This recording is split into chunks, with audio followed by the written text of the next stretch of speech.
Alors, quelle sorte de repas on doit faire à Pourim en général? Alors, il est important de savoir, alors malgré que c'est discuté, hein, que ce soit dans le Magen Avraham, est-ce qu'on doit faire motzi, est-ce que c'est discuté dans les décisionnaires, est-ce qu'on doit manger de la viande?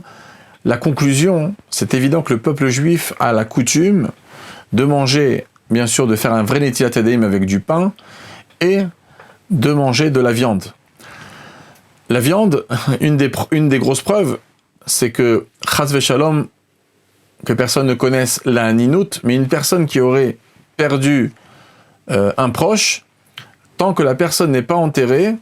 normalement, la personne endeuillée, les futures personnes endeuillées, parce que le deuil va commencer après l'enterrement, mais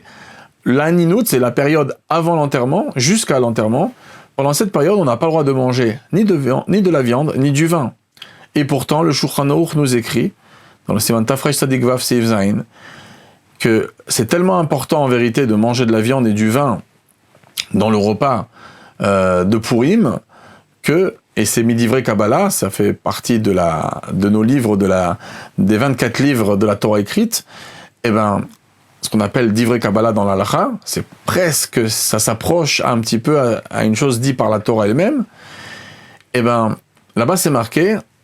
qu'il faut se réjouir, et donc si c'est marqué qu'il faut se réjouir,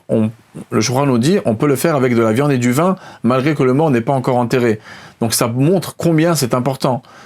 La même chose, le Mishloach Manot exemplaire que le Rambam donne comme exemple, c'est vrai qu'aujourd'hui on va plutôt vers les sucreries, mais le premier exemple qui a passé par la tête du Rambam, puisque le Mishloach Manot est en premier pour le repas de Pourim, c'est pour ça qu'on s'inquiète que les gens auront des nourritures pour nos repas de Pourim. Alors, on connaît aussi l'autre opinion du Matot Levi, mais le sens simple que le Rambam dit,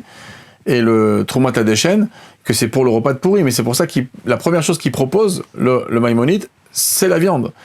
Donc, c'est pour ça que c'est un repas de viande, c'est encore une raison pourquoi il n'y a pas besoin de s'empresser de faire un repas à 9h du matin, parce que là, ça sera vraiment difficile de se réjouir avec de la viande à 9h du matin. Par contre, vers les coups de 11h en Israël ou midi en France, il n'y a aucun problème de passer un repas viande. Ça, c'est le côté donc idéal.